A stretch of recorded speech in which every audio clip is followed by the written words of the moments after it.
vous afficher un support.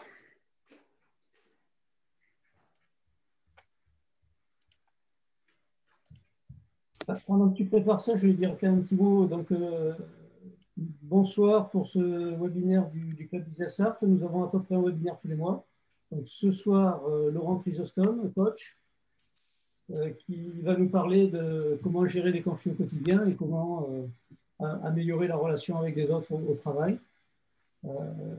Laurent, je vous conseille, fait des vidéos qu'il diffuse sur LinkedIn régulièrement. Et c'est de très grande, enfin, je trouve que c'est vraiment de très très bonne qualité ce que tu fais. Voilà. Donc, Laurent, je te passe la parole et puis on peut y aller. Eh ben, merci beaucoup, Jean-Pierre. Merci à nouveau à tous. Ravi d'être avec vous. Oui, on est ensemble là, on va dire, voilà, 40 minutes environ pour quelques aspects théoriques et vous donner des éléments complémentaires à ce que vous savez déjà par rapport à la gestion des conflits que vous pouvez parfois rencontrer et puis avoir un temps d'échange, de questions-réponses qui est toujours enrichissant. Merci aussi à Jean-Pierre pour son invitation, suite justement à ces vidéos dont j'allais vous parler, mais ravi d'être à nouveau ce soir avec vous. Quelques mots de présentation. Oui, je suis Laurent Chrysostome, donc je suis coach professionnel. J'ai un parcours d'une vingtaine d'années d'expérience en entreprise, dont 15 ans en management. J'ai fait une huitaine d'années de coaching en interne, de la formation, puis j'ai dit, ah, bah, c'est vraiment ça que je veux faire tous les jours. Donc, en plus de ma professionnalisation en entreprise, je me suis formé spécifiquement à une école à Paris, International Mosaïque, et je suis installé avec ma propre structure voilà, depuis quelques années. À la fois en accompagnement individuel et puis à la fois en accompagnement collectif. Hein, je dis souvent, oui, que j'ai choisi de faire de la relation mon métier de chaque jour parce que c'est évidemment un métier pleinement humain d'accompagnement, donc à la fois de chef d'entreprise, dirigeant, manager, salarié, collaborateur, sur la gestion de leur personnel, la motivation, leur management, cette thématique de gestion de conflits, la confiance en soi, beaucoup, la légitimité, prise de parole en public, enfin, des thématiques que vous connaissez bien, et puis aussi de manière collective, pour embarquer chacun dans la même vision, la même stratégie, la même culture, de mobiliser, donc avec voilà, le chef d'entreprise, un responsable, et puis toute son équipe. Donc, je suis basé sur Le Mans et j'interviens France entière, tout domaine confondu. Oui, un mot de ce qu'est le coaching, parce que le terme est assez galvaudé. Il y a un coach pour tout désormais, hein, pour s'habiller, pour trouver l'amour. Le terme est assez utilisé de manière impropre. C'est vraiment du coaching professionnel au sens où, dans la démarche d'accompagnement et de valoriser les ressources, de croire en l'autre et qu'il est pleinement compétent et de bénéficier de cet œil extérieur confidentiel, de confiance, d'authenticité qui lui permet à cette personne d'avancer, de dépasser les freins, les obstacles qu'elle pouvait avoir. Et donc voilà, j'aime bien cette image qui symbolise d'un état où j'y arrive pas, je peux pas le faire, ou parfois je suis nul, à finalement je suis capable de belles choses et voilà, j'ai plein de potentiel, plein de ressources et avec cet accompagnement, ça permet d'y arriver. Jean-Pierre en disait un mot, la nouveauté de 21, mon défi de 2021 depuis le 1er janvier, de partager sur YouTube, oui, des vidéos de 3 minutes sur différentes thématiques, comme je vous l'ai cité d'ailleurs, hein, qui peuvent être des thématiques de communication, d'affirmation de soi, des thématiques de management, de gestion du personnel, parfois aussi des thématiques plus personnelles. Voilà, c'est avec plaisir que c'est partagé avec le plus grand nombre. Elles sortent chaque mardi matin. Donc voilà, si vous souhaitez également vous enrichir de certaines thématiques en quelques minutes, vous pouvez taper mon nom directement sur YouTube et puis vous arrivez à cette chaîne qui se nomme Les Petits Pas parce que c'est vraiment dans l'idée que je me fais de l'accompagnement, d'avancer petit pas par petit pas, parce que c'est pas si facile parfois de changer sa posture, sa communication, son management, sa relation à l'autre. Donc Ah oui, quand il y a parfois un gros éléphant à changer, bah, de commencer déjà par un petit bout, et c'est déjà beaucoup. Alors, pour ce soir, évoquer la gestion de conflits, certes, le sujet en gestion de salariés, de personnel, qui n'est pas évidemment le plus agréable à faire, mais technique, et de savoir ce qui se joue dans la relation de conflit et surtout comment en sortir, balayer ensemble ce qu'est un conflit, les différentes causes qu'il peut y avoir, voir comment la personne peut réagir en fait en situation de conflit. Situation, vous le savez, l'émotionnel a évidemment toute sa place. Et puis aussi, et surtout, comment en sortir finalement de part et d'autre. Un mot aussi pour envisager d'essayer de le repérer, de les désamorcer, désamorcer ces situations de tension, et puis également pour finir aussi positivement, de se dire finalement, s'il y avait des vertus au conflit, ce serait quoi? S'il y avait quelque avantage, ce serait quoi? Donc voilà, nous terminerons par ces éléments-là, et puis comme je vous le disais, avec des éléments là aussi de questions-réponses de votre part, avec plaisir. Laurent, Alors, oui, vérifie qu'il n'y ait personne en salle d'attente. Hein. oui, mais j'ai un message normalement, donc Okay. j'ai vu tout à l'heure. Merci. Un conflit, bah oui, bon, rares sont ceux qui n'en ont pas connu, un plus ou moins grand, mais un conflit, évidemment, oui, cette opposition hein, de besoins, des accords, une contradiction, une incompatibilité, avec bah, évidemment différents niveaux, hein, de passer à un niveau de tension jusqu'à un certain niveau de crise, jusqu'à un conflit ouvert en tant que tel, et où, on le verra, il y a des escalades potentielles qui peuvent mener jusqu'à la rupture. La bonne nouvelle, pour la dire tout de suite, c'est que quel que soit le niveau avancé de conflit, bah, il est toujours temps de se parler et d'essayer de mieux se comprendre, et évidemment professionnellement, de mieux travailler ensemble. Vous le voyez, des phases pour autant qu'il y a à détecter d'un désaccord tout au départ qui est pas exprimé, d'un moment de tension, comme je le disais, jusqu'à une phase de crise et une phase où le conflit est ouvert. Et je parlais d'émotionnel tout à l'heure, où justement, dans cet émotionnel, plus cela va aller, plus le conflit va être ouvert, plus je vais perdre finalement de vue l'origine exacte du conflit, les faits, ce qui s'est passé de manière précise, factuelle. Et évidemment, si la bonne nouvelle est qu'on peut toujours en revenir, la moins bonne, c'est que bah, plus ça avance, plus parfois ça peut être compliqué. Un conflit a différentes causes, hein, des causes qui sont au départ sur des faits, parfois, sur des causes en tant que telles, des, des, des causes de conflit qui peuvent être liées aussi au pouvoir, parfois au statut de chacun, à l'environnement dans lequel je suis, également sur des manières de faire, souvent, hein, j'ai pas la même manière de faire, parfois sur la même vision d'un objectif, parfois des causes liées à la personnalité, à la communication que nous avons entre nous, aux convictions que nous avons. Vous voyez finalement combien il y a de sources possibles au conflit, et raison pour laquelle aussi il y aura à déterminer précisément bah, l'origine exacte, et de voir ce qui coince, d'aller au cœur de ce conflit pour en sortir.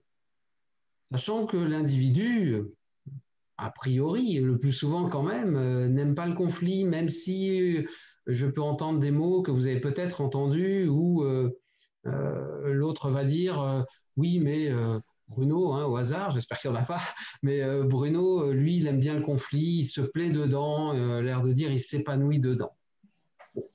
5% de la population qui relève d'autres accompagnements. Personne ne s'épanouit dans le conflit, personne ne vient au travail pour dire bah, tiens, je vais être en conflit avec Laurent, je vais passer une bonne journée. Vous voyez que cette démarche quand même est extrêmement rare, et une fois encore relève d'accompagnements qui sont plus spécifiques. Donc il y a vraiment à voir que de part et d'autre finalement, et quelles que soient les apparences, pour parfois sauver la face, ben, il y a une souffrance derrière et personne ne se plaît dans cette situation de tension. Alors, euh, différents comportements face à une situation de conflit, euh, parfois très instinctive, très animale. Je peux prendre la fuite, je peux à l'inverse être agressif ou au contraire être dans la manipulation. Hein, on parle classiquement de ces trois comportements où l'individu va se réfugier parce qu'il n'est pas à l'aise. Je vais plutôt ne pas oser dire, ne rien faire dans une situation de conflit ou de tension, ou en tout cas qui ne me plaît pas même, hein, de manière générale. Je peux à l'inverse être dans une position plutôt haute, plutôt dominante, de colère, d'imposer avec force, d'agressivité. Ces deux comportements étant typiquement animal. Hein. Alors, l'homme est un animal, doué de raison certes, mais c'est un animal et voilà, il peut plonger parfois assez rapidement dans ces deux comportements. Le troisième comportement est pour le coup plus humain, qui va être d'arriver à ses fins par la ruse, le mensonge, le chantage affectif, en tout cas des moyens malsains pour, là encore, atteindre mon objectif. En aucun cas, ces trois comportements ne construisent à moyen terme des relations positives et constructives. Ça ne construit évidemment rien d'intéressant et il y aurait lieu de détecter, si j'avais un management qui soit plutôt fondé sur tel ou tel comportement, de se rendre compte que ben, finalement, il n'y a pas de communication vraiment saine, transparente et qui crée là encore les meilleures relations et de travail et interpersonnelles au global. La fuite sera la passivité, hein, oui, il y a la passivité là, hein, c'est la fuite, la passivité sera parfois très, très pénalisante au sens où je ne vais pas oser dire hein, que cette situation ne me plaît pas et au risque de le garder pour moi, que ça fasse frustration et puis à force peut-être cocotte minute et quand je vais le dire, ben, pas avec la forme forcément adéquate et je vais être plutôt en position de soumission, alors que l'agressivité, au contraire, je vais être vraiment dans une position dominante, une position haute, et en entraînant, là encore, pas forcément des relations adéquates pour aboutir professionnellement, là encore, par rapport aux objectifs que nous avons à travailler ensemble. La manipulation est parfois, entre guillemets, mieux vue parce que la manière de dire est parfois plus plaisante, hein, au sens où si je dis, ben, Julie, toi qui fais super bien tel document, si tu peux me faire celui de lundi parce que tu es la plus belle, tu es la meilleure. Évidemment que ce discours est très agréable dans un premier temps à entendre pour Julie, mais il n'y a pas à se leurrer en fait parce que dans cette manipulation, le manipulateur finalement ne se soucie pas de la relation, mais tend uniquement pour atteindre son objectif. Et Julie s'appellerait Stéphanie, c'est pareil. Ce que veut ce manipulateur, c'est que l'autre fasse ce qu'il lui demande. Donc, vous voyez, là encore, que ce soit dans une position de soumission ou une position beaucoup plus dominante, ça ne construit en aucun cas, là encore, des relations intéressantes et constructives. Le seul moyen de sortir de ces trois comportements et d'y tendre le plus souvent est l'affirmation de soi, l'assertivité, qui va permettre de dire à l'autre, en respect de moi-même, de mes propres besoins, de mes propres valeurs, et en respect de l'autre, ce que j'ai à lui dire et comment nous pouvons travailler ensemble. En d'autres termes, lorsque je suis dans la fuite, dans la passivité, je suis plutôt à ne pas me respecter moi. Lorsque je suis dans l'agressivité et dans la manipulation, je suis à l'inverse à ne pas respecter l'autre. Alors, pas si facile, hein, pour autant, hein, cette assertivité n'est pas innée et elle se travaille jour après jour quand il y a besoin par la répétition, l'habitude, l'entraînement pour oser dire, pour oser faire et être en correspondance une fois encore, être aligné intérieurement entre ce que je veux, mes besoins, et comment je peux l'exprimer, une fois encore, idéalement, de la meilleure façon, la plus respectable, la plus entendable pour l'autre en tout cas. Cela fait écho aussi, ces données-là, et qui se retrouvent, vous le voyez pleinement, dans des situations de conflit, à ce qu'on appelle des positions de vie, c'est-à-dire la manière dont je vais entrer dans la relation à l'autre. Est-ce que je vais considérer que j'ai de la valeur, et est-ce que je vais considérer que l'autre a de la valeur? Là encore, hein, si vous le regardez, lorsque je suis dans une position de soumission, je vais considérer que je n'ai pas de valeur, je ne vais pas oser dire, et je vais me mettre, une fois encore, plutôt sous le tapis, et ça n'entraîne évidemment pas la meilleure collaboration. Comme on l'a vu aussi, hein, l'agressivité, tout comme la manipulation, je serai à l'inverse sur une position vraiment de domination, où je vais considérer que j'impose avec force, ou que c'est moi qui suis, oui, le plus fort, ou qui a raison. Et là encore, hein, ça ne sera pas un schéma gagnant-gagnant, comme je pourrais retrouver, évidemment, en considérant que, voilà, mon avis a de la valeur, j'ai une valeur professionnelle, une valeur personnelle, mais aussi l'autre aussi, et comment on travaille le mieux ensemble. Alors, vous voyez une case aussi où je vais considérer que j'ai pas de valeur et l'autre non plus. Et là, voilà, c'est vraiment une case délicate, hein, où l'un des deux, à un moment, devra changer d'endroit, parce qu'il n'y en a pas un pour sauver l'autre. Donc, ça va être évidemment aussi une situation très compliquée. Y attendre, vous le voyez, au maximum vers ce schéma plus, gagnant-gagnant, qui attire là encore la meilleure coopération, et de se parler, une fois encore, à la fois en toute transparence par rapport à ce que chacun souhaite, et aussi en respect de l'autre par rapport au choix de chacun. Essentiel, vous le voyez, évidemment, dans un premier temps, d'être dans la plupart du temps dans cette case-là, et de voir sa vie dans cette case-là, et ses échanges évidemment professionnels. Pas si évident d'y rester, et c'est le second enjeu que je partage avec vous aussi. Y être est une belle chose, mais il y a y rester au sens où, quand l'autre est parfois dans un schéma d'agressivité, de ne pas être happé par ce comportement, et de dire, bon, bah, ouais, je vais moi aussi être agressif. Ou tu me manipules, je vais te manipuler. Ou tu me donnes pas ton avis, tu dis rien, tu laisses tomber, et ben moi aussi. Et voyez là encore où ces situations peuvent mener.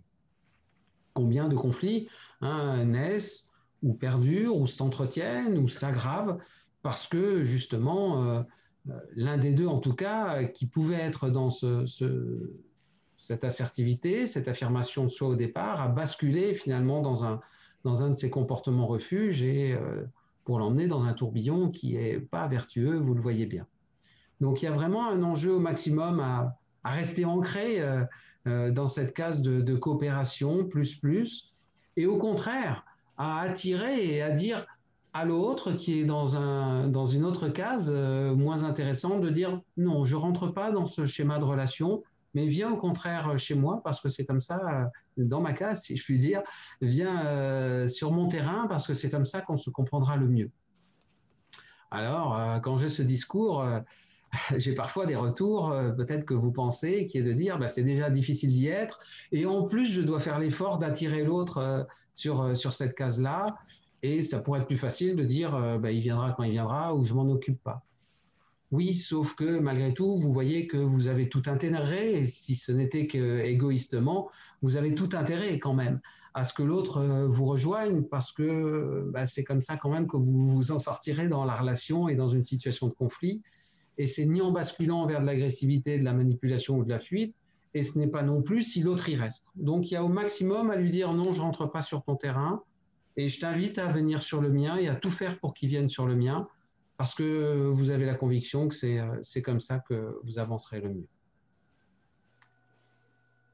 Comment, du coup, sortir aussi du conflit progressivement, situation où l'émotionnel a en effet toute sa place, et vous l'avez peut-être remarqué dans un moment du conflit, la personne qui est en conflit, l'autre protagoniste avec vous, ou une personne que vous avez pu constater, va perdre de vue l'origine exacte du conflit de manière factuelle pour l'extrapoler.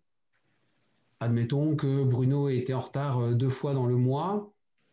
Eh ben, je vais, parce que cela m'agace, parce que je suis en colère, parce qu'il y a tout cet émotionnel-là, eh ben, je vais peut-être avoir des mots comme bah, Bruno, de toute façon, il est tout le temps en retard. Et puis Bruno, de toute façon, voilà, il rend jamais ses dossiers à l'heure. Et puis Bruno, pour tel projet, bah, j'attends toujours qu'il me réponde. Et puis de toute façon, cette boîte, c'est toujours très compliqué. Et puis la France, et puis les États-Unis, le monde, la terre entière. Vous voyez jusqu'où ça peut dériver. C'est tout à fait respectable et légitime parce que l'individu est en fait sous ce flot de colère, est totalement pris par l'émotion. Et Bruno a été en retard 2 fois dans le mois, ça devient Bruno le mot de toute la terre entière. Et ça permet justement de vous amener cette grande distinction qu'il y a entre un problème et un conflit, au sens où le problème, on dit souvent, le problème appelle une solution. Le problème sera dans sa perception vu sous un aspect rationnel, un écart mesurable, entendable et un travail, une fois encore, rationnel pour le résoudre.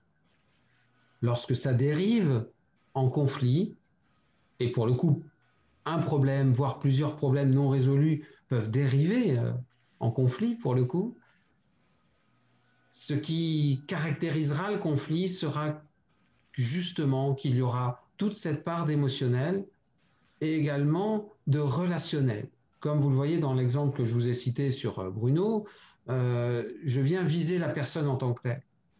Je suis en colère parce qu'il est en retard, mais c'est Bruno qui va être pénible et je vais le viser personnellement.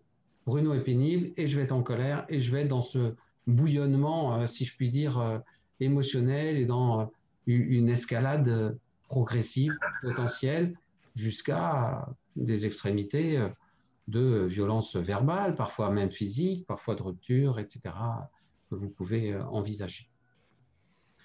Rapidement, parce qu'on pourrait y passer beaucoup de temps, et ça pourra faire l'objet d'un autre échange avec plaisir avec vous, vous dire, avec cet apport simple de neurosciences, ce qui se passe dans le cerveau, en fait. Trois grands cerveaux, un cerveau que vous connaissez peut-être, qui est parfois le plus connu, avec des réactions instinctives de vie, de mort, qui est le cerveau reptilien. Hein, vous avez peut-être entendu parler de ces réactions reptiliennes. Un cerveau qui est la partie logique, rationnelle, cartésienne du langage, qui est le cortex, néocortex. Et ce qui nous intéresse là aussi, avec l'hippocampe, qui est le siège des émotions et qui est la partie limbique. Ce qui se passe en fait quand j'ai une situation qui génère chez moi une très forte émotion, en l'occurrence là la colère dans l'exemple, ça arrive dans ce système limbique, le siège des émotions, et il y a une mainmise au moment où il y a une intensité très très forte, il y a une mainmise de cette émotion sur tout mon cerveau. Et j'ai envie de dire, là encore, la bonne nouvelle, c'est que l'individu n'y est pour rien, c'est que c'est ce qui se passe au niveau neurologique. C'est-à-dire que cette émotion vient envahir tout le cerveau. Hein. Je peux vous donner l'expression d'un putsch émotionnel qui vient prendre là tout le cerveau émotionnellement. Et quand je dis tout le cerveau, c'est y compris la partie qui résonne, c'est-à-dire envahir aussi mon cortex, qui lui va être complètement anesthésié, si je puis dire, et out et pas en mesure d'exercer ses fonctions. Avec cette magnifique phrase que vous connaissez, à une personne qui est très en colère, où vous lui dites calme-toi, et vous voyez combien c'est efficace. Et vous pourriez lui dire soit cela, soit non, mais tu vas voir, on va faire comme ça, mais non, mais je te propose ça, enfin lui donner des éléments de fond qui sont probablement sûrement très intéressants et qui permettent de sortir de la situation. Mais vous avez peut-être constaté, pour vous comme pour l'autre, bah, c'est qu'il ne vous écoute pas parce que son cerveau n'est pas disposé pour vous écouter. Donc il y aura dans cette situation émotionnelle de conflit à accueillir l'émotion de l'autre et le mot n'est pas très beau, mais je trouve que c'est le plus parlant que j'ai trouvé, à purger émotionnellement finalement tout ce qu'il vit. Et c'est une fois seulement que son cerveau sera disponible pour raisonner que là, vous pourrez bah, peut-être évoquer des éléments de fond, donner des solutions, et que l'autre entende aussi que bah, peut-être cette colère n'est pas acceptable, enfin, tout ce que vous pourrez dire, mais qu'il pourra à ce moment-là entendre, intégrer et faire différent pour la suite, ou en tout cas sortir d'une situation. Voyez combien dans la première intensité, dans le premier flux émotionnel qui arrive, combien tout cela est vain et ne sert à rien. Et donc la seule posture à avoir et que je vous livre, et que vous avez peut-être déjà testé, est finalement de faire silence, d'accueillir, de reformuler, de purger toute cette émotion, d'aller jusqu'à dire même lorsqu'elle elle s'amenuise, bah, j'ai bien vu que tu étais en colère par rapport à ça, tu voulais me dire autre chose. Et soit l'autre peut-être vous dit non, non, mais je voulais dire, voilà, j'étais super en colère par rapport à ça. Et non, non, mais c'est bon, sous-entendu, on peut parler d'autre chose, on peut passer à autre chose. Et son cerveau semble à nouveau disponible. Ou tu veux me parler, enfin, tu voulais me dire autre chose là sur cette situation-là qui te met beaucoup en colère. Ah oui, parce que ce que je t'ai pas dit, c'est que Bruno, en plus, là, pour les congés de février, et il est reparti. Il n'est pas encore prêt à écouter autre chose. Donc, vous voyez que ce qu'il y a de plus dur à faire et ce qui apparaît parfois le plus facile sera de faire silence, d'accueillir, de ne pas nier non plus l'émotion de l'autre. Hein. Si j'ai deux principes à vous donner, c'est d'accueillir et de ne pas nier l'émotion de l'autre, d'être présent et une fois encore, oui, de la prendre comme elle vient. Et j'ai envie de dire, vous n'avez pas le choix et il y a plutôt à faire avec plutôt que de faire contre, parce que de faire contre et de la nier, comme je le disais, ça fera ping-pong en fait. C'est-à-dire que vous ne serez pas sur les mêmes terrains. C'est-à-dire que l'un parle émotionnel et l'autre parle rationnel. Et ça fait ping-pong et les deux ne se comprennent pas. Et au risque que l'un sorte en disant, ben, je ne suis pas sûr qu'il ait compris de comment il faut faire pour la suite, et l'autre repart en disant, de toute façon, il ne m'écoute pas, il s'en fout quand je suis en colère, tout ce qui compte, c'est son objectif, ses actions, peu importe. Au risque, si ce n'est de la stabiliser, au pire de dégrader à nouveau la relation et évidemment potentiellement l'activité. Donc il y a vraiment à accueillir, à faire avec l'émotionnel qui vous est apporté, même si en façade, évidemment, ce n'est pas agréable. Et vous voyez que dans ce terme accueillir, de le prendre, de le recevoir, de le purger jusqu'à ce qu'il n'y en ait plus, c'est qu'il n'y a même pas à comprendre. Parce que vous voyez que comprendre, je suis sur un terrain rationnel. Et que la raison pour laquelle l'autre se met en colère n'est, là encore, dans cette première phase émotionnelle, n'est même pas à comprendre. Parce que peut-être de ma fenêtre, d'ailleurs, c'est même pas compréhensible. Sauf que l'autre s'énerve à ce degré-là. Peut-être que dans un second temps, la personne qui s'est mise en colère verra que ben, c'était pas fondé.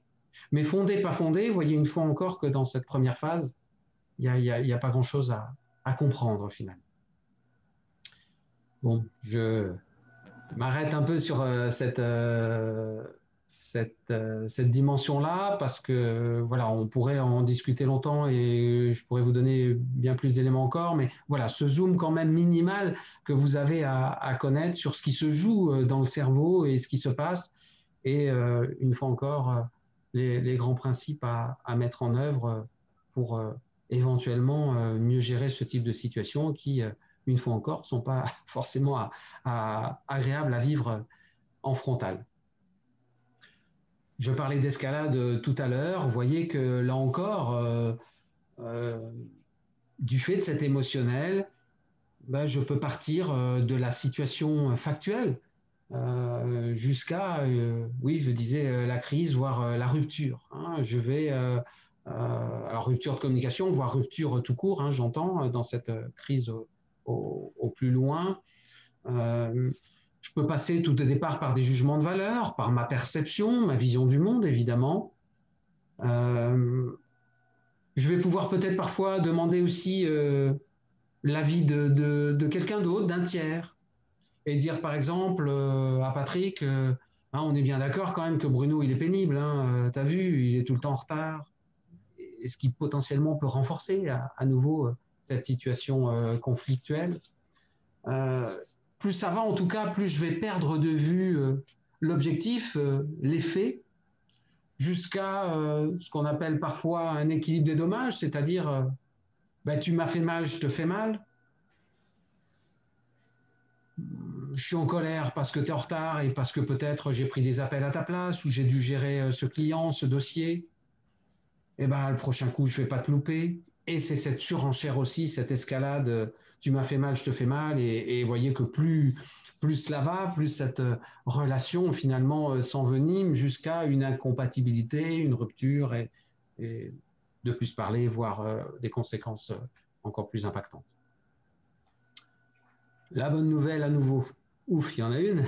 La bonne nouvelle, c'est que quel que soit où vous en soyez dans une situation de conflit, il est toujours temps de vous reposer à plat et de distinguer idéalement toute la partie émotionnelle que vous avez vécue, que vous vivez même, et de dire, bon voilà, finalement, objectivement, qu'est-ce qui s'est passé?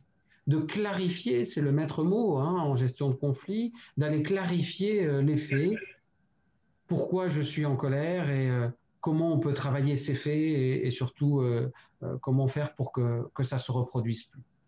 Il y aura pleinement, en tout cas, à distinguer à la fois ces faits, à la fois ce que j'ai ressenti par rapport à ces faits et ce que j'ai pu en penser.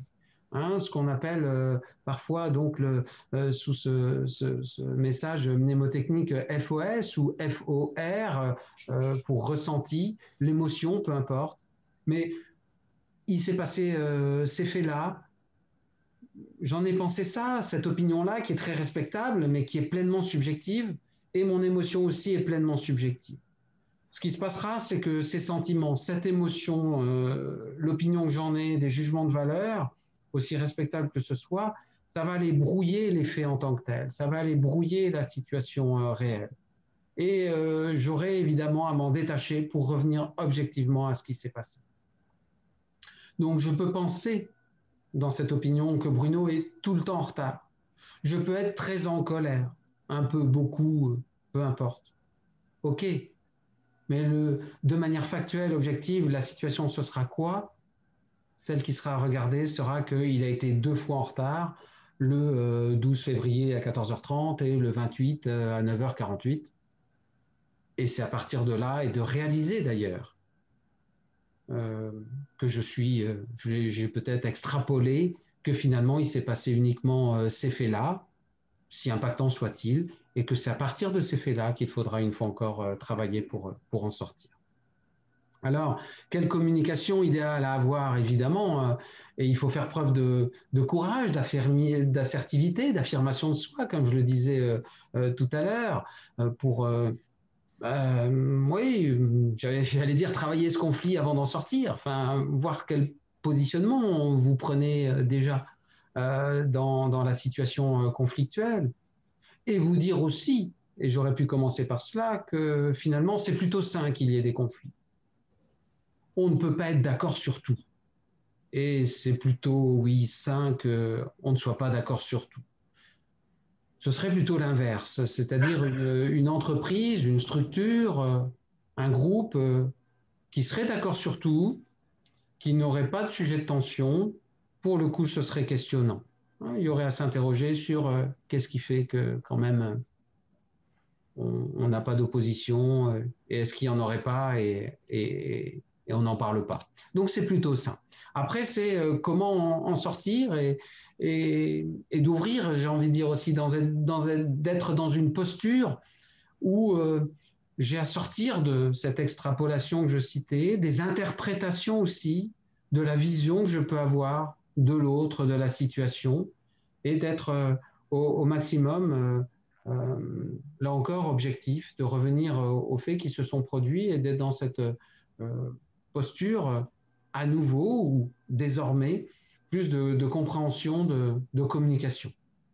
Ça sera vraiment l'essentiel aussi. Et là encore, pas si facile hein, de passer de ce tout émotionnel à bon, je vais en sortir et à un moment, il faut que je me pose. Donc, ça ne sera pas forcément lorsqu'il y aura eu un fait en tant que tel conflictuel ou l'émotionnel. Ou...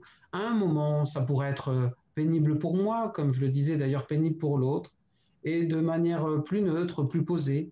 Il y aura à réfléchir et de se dire où on va et est-ce que c'est notre intérêt commun, même plus égoïstement, est-ce que c'est le mien et qu'est-ce que je fais pour? Et il y aura ce courage-là de parler à l'autre, évidemment, pour en sortir et d'être capable aussi d'écouter la version de l'autre et aussi ce qu'il a pu ressentir. Par rapport à cela, je vous livre l'outil maître qui est généralement partagé en termes de gestion de conflits ou pour émettre une critique constructive, pour faire un feedback aussi sur quelque chose qui n'a pas bien marché, hein, qui est ce qu'on appelle le desk, hein, et qui part des faits, vous le voyez, de décrire les faits, d'exprimer son ressenti, son émotion, et puis ensemble de co-construire finalement une solution. Qu'est-ce qu'on met en œuvre une fois que l'on s'est écouté et comment on sort de cette situation conflictuelle et de conclure positivement sur le fait qu'on s'engage désormais sur cette nouvelle démarche et d'en être bien sûr. À ce desk qui est un mode de communication, là encore, vous le voyez, pas naturel, hein, il y a s'y entraîner, mais ça sort du tu ou du vous accusatoire, hein, on dit parfois le tu qui tue, et qui est pleinement emprunt, cet outil de communication, de la communication non violente, hein, qui fait état de 4 étapes, hein, qui part des faits, émotions, et qui rajoute le besoin, et puis aussi une proposition, une demande. Et je le rajoute systématiquement, et je vous le donne là ce soir sous cette forme, en rajoutant aussi le besoin, parce que c'est important finalement aussi de dire votre besoin. Et l'ensemble de ces éléments, à la fois votre émotion et votre besoin, l'impératif est vraiment de dire je, de parler pour vous. C'est vous qui avez eu ce ressenti, il est tout à fait respectable et vous avez ce besoin. Et l'autre aussi a ce besoin. Donc je vous invite vraiment à tester, si vous ne l'avez pas fait, cette démarche et à parler d'une situation, à dire moi j'étais en colère, j'étais agacé, j'étais surpris, j'étais déçu. Moi j'ai besoin dans notre relation, j'ai besoin dans l'activité que. Et par rapport à ce jeu d'émotions et de besoins chez vous et chez l'autre, ben, qu'est-ce qu'on co-construit, qu'est-ce qu'on décide ensemble, et on est beaucoup plus là, vous le voyez, sur du nous. Et comment on en ressort. Le père de cette communication non violente est Marshall Rosenberg, toujours vivant, psychologue américain, et il a beaucoup travaillé sur des aspects de communication et surtout de gestion de conflits. Il en a résolu d'ailleurs au plus haut niveau. Et voilà, il a déterminé ces 4 étapes que vous retrouvez de faits, émotions, besoins, et ensuite, qu'est-ce qu'on en fait ensemble et comment, là encore, sortir de l'agressivité ou de la culpabilité, mais de parler pour soi. Et je vais entendre aussi que l'autre parle pour lui. OK, bah, par rapport à tout ça, qu'est-ce qu'on en fait? Donc, voyez combien ce sera précieux. Je vous invite pour les faits à être le plus factuel possible, le plus objectif. Et le but n'est pas non plus de rester trop sur les faits, mais de dire, voilà, quand il se passe ça, mais moi, je suis en colère, je suis agacé, je suis surpris, parce que j'ai besoin d'eux. L'autre aussi a pu être en colère. Il a ses contraintes, ses problématiques, il a besoin aussi de certaines choses, à titre personnel ou professionnel. OK, bon, mais qu'est-ce qu'on en fait et comment on en sort et on embarque sur un autre chemin de part et d'autre. C'est une communication idéale, elle n'est pas magique non plus, je ne dis pas que voilà, tout se résout comme cela, mais voyez en tout cas combien elle crée les meilleures conditions de lien, de coopération, de confiance, à la fois dans les relations personnelles et aussi évidemment pleinement professionnelles pour vous, et en tout cas un moyen idéal pour sortir de situations de tension.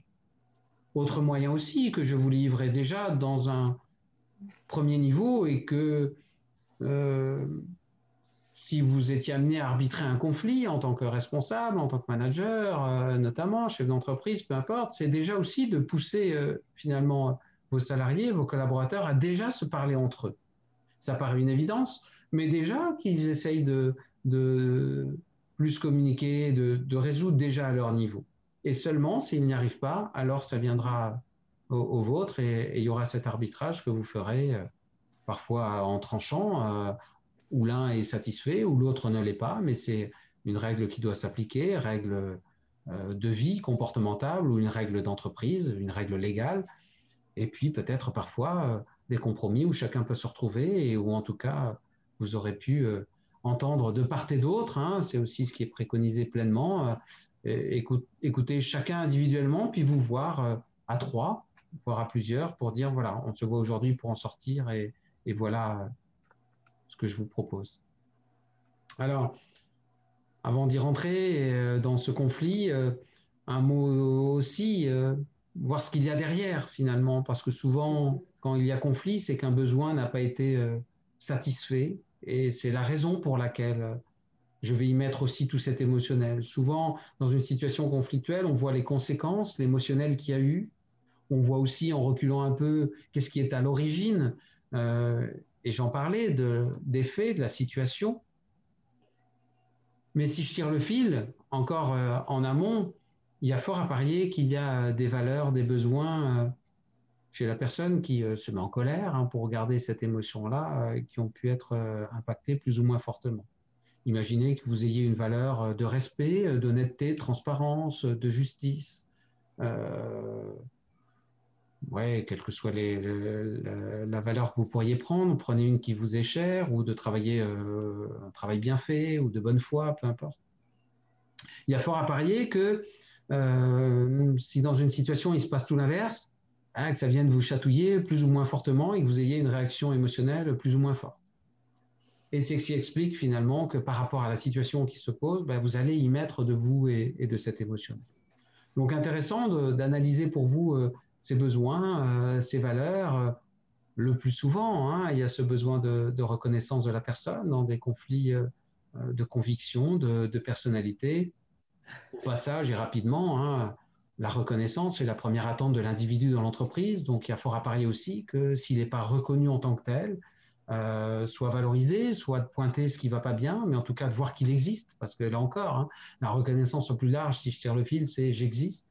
Là, il y a fort à parier que ça puisse créer aussi des situations de tension. Prévenir le conflit, c'est aussi pour vous, en parallèle avec les risques psychosociaux, être en alerte, hein, sur ces signaux faibles qui vous montrent de manière individuelle comme collective que des comportements changent, des attitudes changent, et ça peut être le symptôme d'une tension ou d'un conflit naissant, là encore, soit individuellement, soit collectivement. Donc, d'être en alerte aussi par rapport à ces signaux, être pleinement à l'écoute. Vous parlez tout au début de s'il y avait des avantages, des vertus au conflit.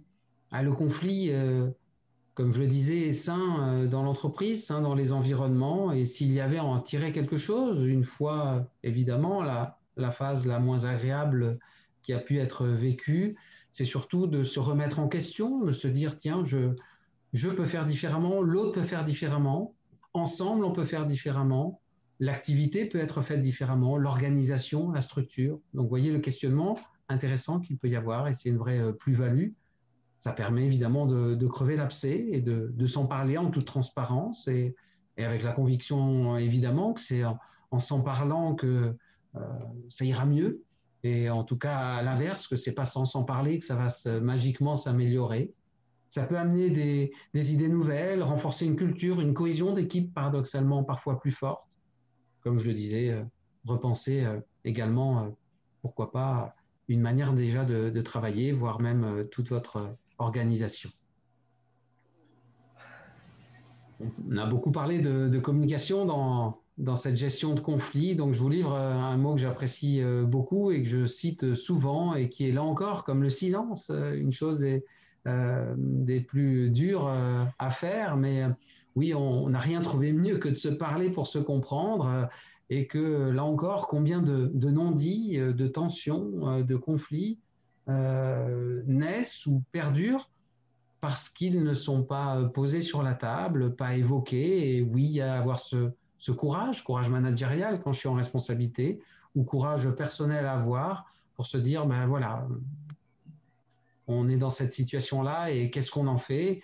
Et avec là encore vraiment la vision que l'autre n'est pas bien non plus. Donc, si je le schématisais, ce serait de dire on n'est pas bien tous les deux, donc soit on reste pas bien tous les deux encore pendant longtemps, soit on se dit qu'est-ce qu'on en fait, puisqu'on est amené soit à vivre, soit à travailler ensemble, et autant en faire quelque chose et en sortir ensemble. Voilà, je vous remercie beaucoup de votre attention, et puis je suis pleinement à votre écoute pour des questions-réponses par rapport à ce que j'ai échangé, avec un maximum de choses, mais le plus rapidement aussi possible pour tenir le timing. Voilà, merci à tous. Merci Laurent. Merci Laurent. Merci Laurent. Est-ce qu'il y a des questions? Enfin, moi j'ai des questions, mais je préférerais quand même que ce soit plutôt vous qui les posiez, si vous avez des questions ou des remarques à faire. C'est toujours la première qui est la plus difficile. Je voulais enlever le partage, mais je ne vois plus. Ah oui, là.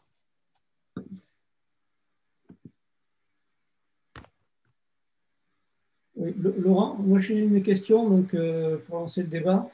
La nuance entre le problème et le conflit, je trouve qu'elle n'est pas si évidente que ça. Tu en as parlé, mais je ne sais pas si c'est bien. Enfin, moi j'ai un peu de mal, je dois dire. Il y a une différence de niveau, c'est clair, mais pour autant, ce n'est pas forcément toujours évident quand tu es à chaud et tu es confronté au sujet. Disons, pour le dire à contrario, ça resterait un problème s'il n'y a pas tout cet émotionnel et tout ce relationnel, ce personnel où je ne vais pas aller viser l'autre et où ça ne va pas prendre une amplitude émotionnelle si forte. Ça restera un problème, quelque chose à gérer qui reste rationnel, à traiter, logique, mais je ne vais pas y mettre, je ne vais pas aller viser la personne en tant que telle avec la personne avec laquelle j'ai un problème, et je ne vais pas y mettre tout l'émotionnel, toute la colère qui va faire qu'il y aura ce débordement et que je vais lui en vouloir et que c'est elle qui sera pénible et non plus ce qu'on a à résoudre. C'est ça, cette nuance, si je puis dire, mais de taille. Et la deuxième question, c'est la communication. C'est quelque chose, effectivement, je te rejoins, qui est très important, mais c'est un effort important d'humilité aussi de chacun. Et peut-être que tout le monde n'est pas forcément prêt, en situation de conflit, à faire cet effort d'aller vers l'autre. Pas évident, même quand on a conscience de la démarche à entreprendre, c'est pas forcément facile de la faire entreprendre par les personnes qui sont en situation de conflit. Oui, tu as bien raison. Pour le coup, ça, je l'accompagne aussi beaucoup en coaching individuel, en accompagnement individuel, où ces aspects de communication sont travaillés au sens où j'ai à sortir, le plus souvent, on va dire, soit d'un comportement de fuite, de ne pas oser dire, un comportement d'agressivité et de position plutôt trop forte. Au passage, parfois, je le disais, ça fait cocotte minute, c'est-à-dire que je peux ne pas oser, puis quand ça sort, ça ne va pas sortir de la meilleure façon. Ça sera aussi de réaliser, notamment par un exercice de communication non violente que je citais, qui est intéressant, qui est aussi de se mettre à la place de l'autre. C'est-à-dire, dans cette situation, que dirait l'autre finalement? Et qu'est-ce qu'il pourrait aussi percevoir? Et donc, c'est assez intéressant et de travailler petit à petit et d'arriver à dire et de se poser et d'avoir le courage, oui, comme tu dis, il en faut, hein, alors que je suis dans une situation de conflit, d'arriver quand même à en parler à l'autre, de me poser. Et s'il y a un pas, pour le coup, à faire, qui est de se dire, soyez persuadés que l'autre vit aussi mal la situation et que vous avez tout à vous honorer. J'ai envie de dire aussi de faire cette première démarche et j'ai envie de dire, c'est le premier intelligent, c'est pas, ça peut être un péjoratif, mais c'est le premier en tout cas qui entre dans cette démarche qui finalement a la pratique la plus vertueuse, quoi. Mais oui, c'est pas si évident.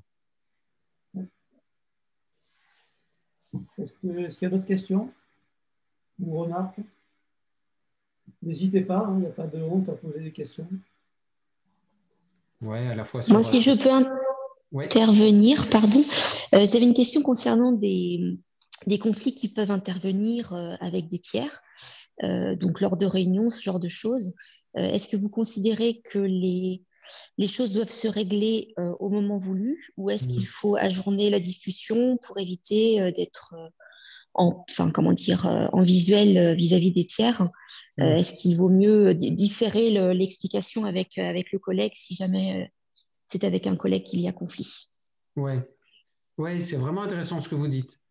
Et il y a à faire les deux, pour le coup.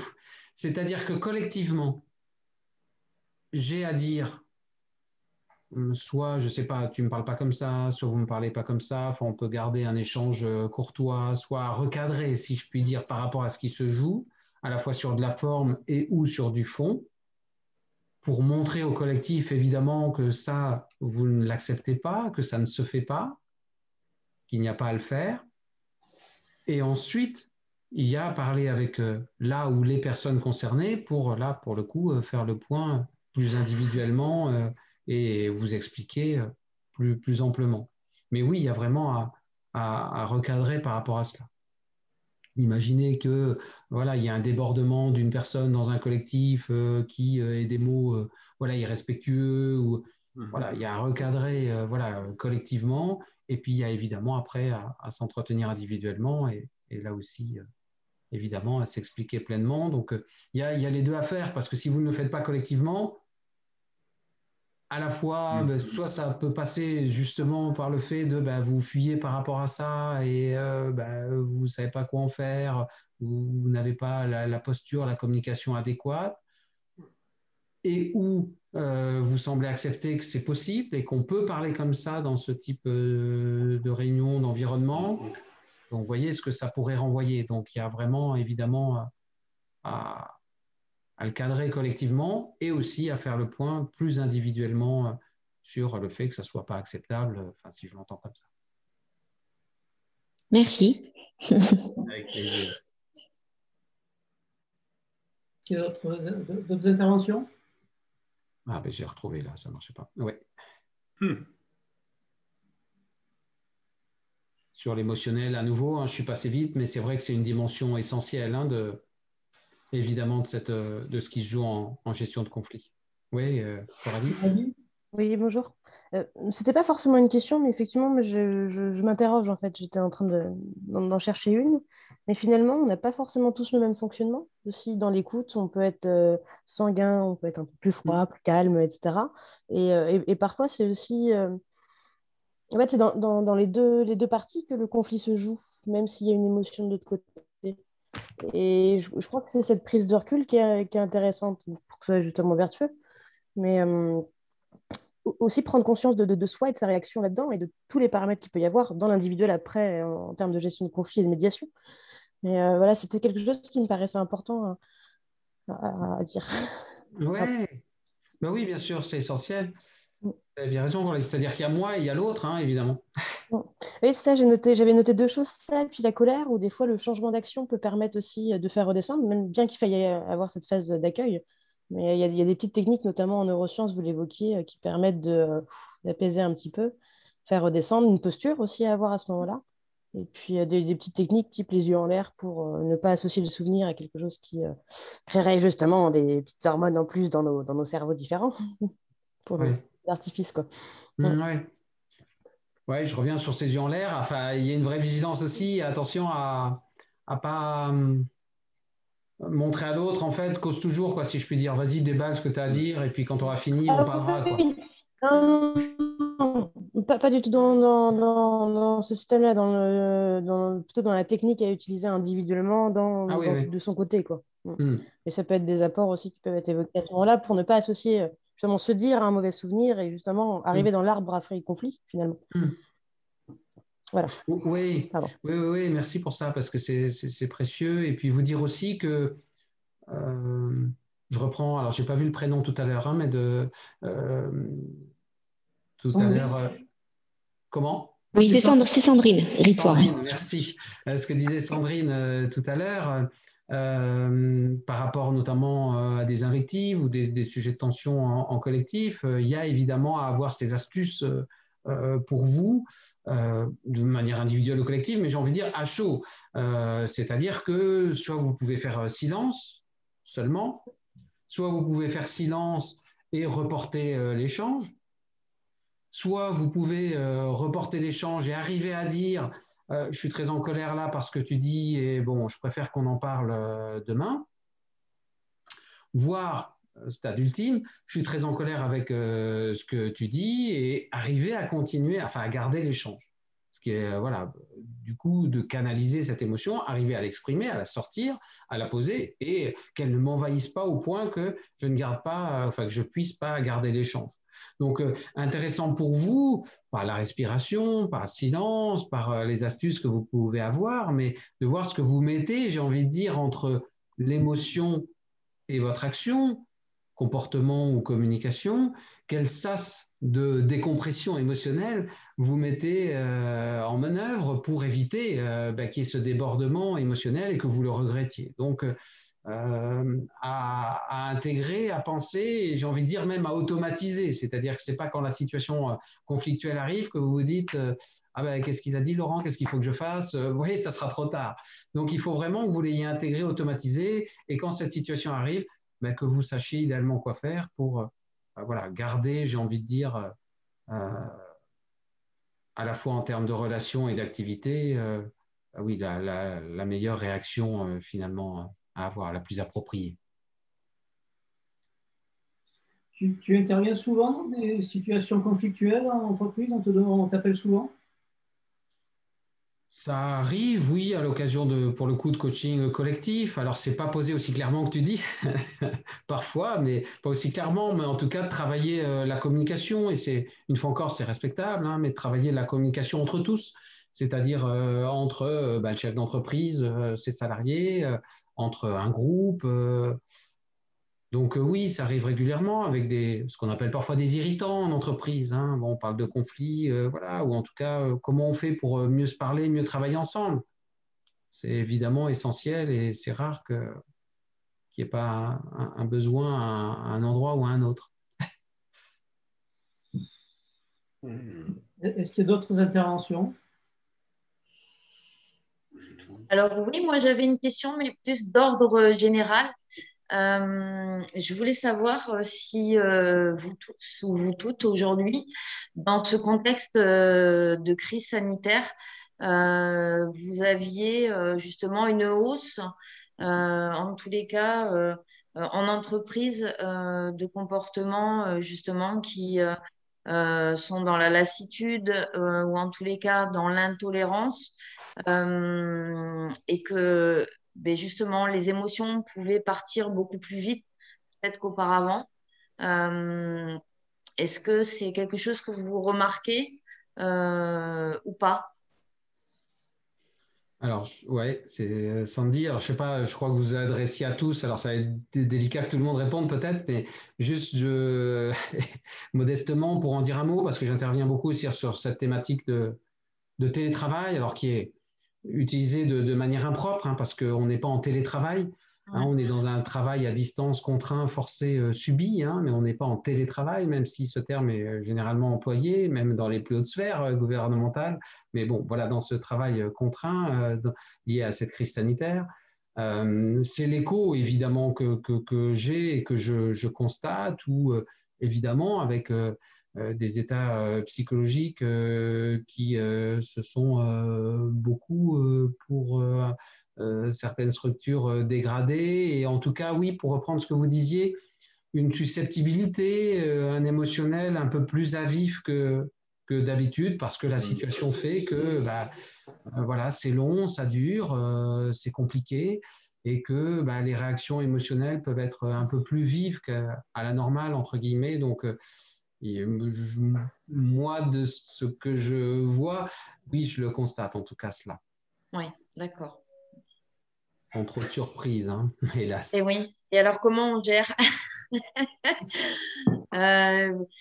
Parce que alors, moi, dans mon activité, on est très peu sur du télétravail. On est plutôt vraiment sur une activité en présentiel. Mais je m'aperçois quand même sur les dernières semaines, voilà, cette ambiance-là qui finalement devient pesante pour beaucoup d'entre nous, hein. Je mets nous parce que managers ou salariés, on subit tous plus ou moins ça à différents niveaux. Et il y a voilà, les émotions partent beaucoup plus vite on a l'impression que voilà, le moindre truc, la brèche s'allume et tout est susceptible d'être remis en question en permanence en fait.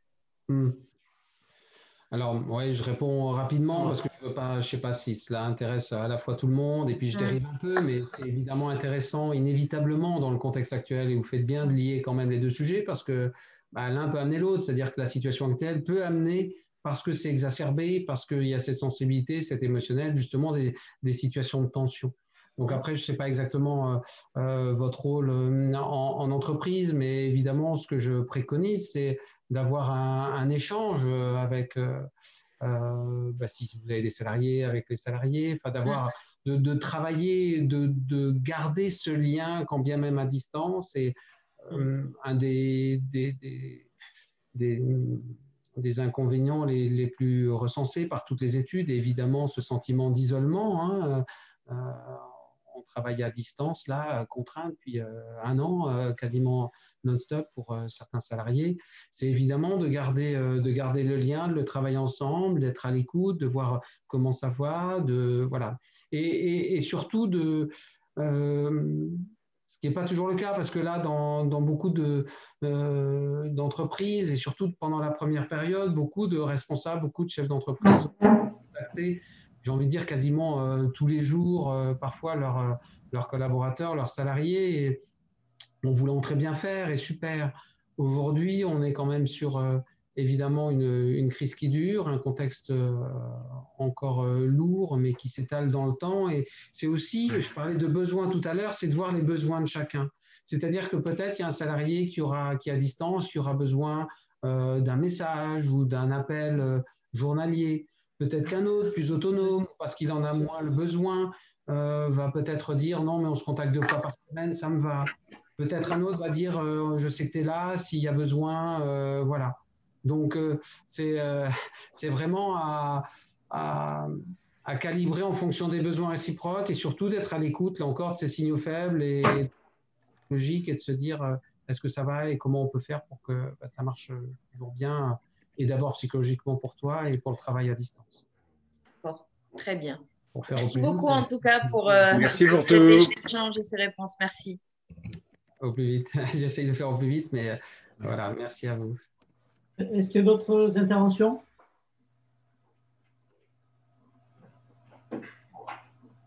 Si c'est terminé pour tout le monde, on a un petit peu dépassé l'horaire, mais bon, ça s'est bien passé, donc c'est pas bien. Ça a bien passé. Ouais. Voilà. Donc, Laurent, tu n'oublieras pas d'arrêter l'enregistrement. Le prochain webinaire, c'est le 13 ou le 14 avril, je ne sais plus trop, le 13 avril, avec Gareth, qui va nous parler de comment faire une bonne visio.